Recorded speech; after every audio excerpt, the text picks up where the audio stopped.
Comparison is the thief of joy. That is the really famous quote nowadays.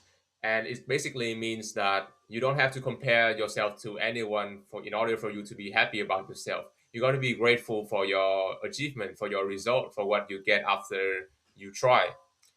But I still find this quote flawed.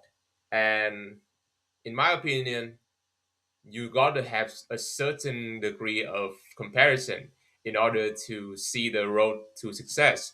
And the reason why I say it because when I was 16 years old, I was surrounded by many gamer friends, and that's why I was only focused on getting higher ranks in games in order to fit in and be a part of the community that I want to belong in.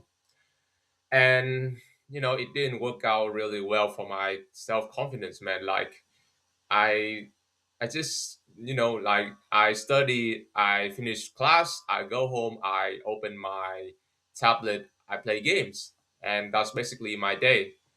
And I got nothing else to do. Like my whole objectives is just to get higher ranks in games, man.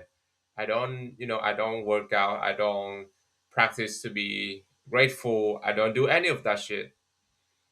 And and 1 year later, when I was 17, I met a friend, and we saw each other since secondary school, since we was like it was like 10 or 11 years old. uh, but I decided to take change, and he somehow make friends with me. We just met in like on the second floor of my school when I was getting water, and he asked me if you want to I asked him if you want to work out with me, and he said yes. And we since then we became best friends.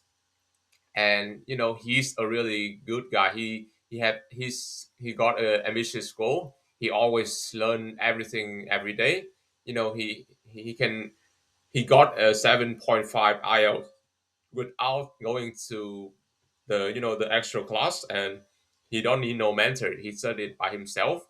He been training. He been working out for like 5 years or 6 years, I don't know. But you know up to that point, I started to take him as a role model, because for the rest of my life I have no friends that are trying their best to be able to improve themselves every day. And I finally saw a glimpse of what effort means to me. And that's why I say that you just need a little bit of comparison in your life. Comparison is not totally the thief of joy. It can sometimes bring you joy, but if you do it in the right way. Thank you for watching. I'll see you guys in the next videos. Peace.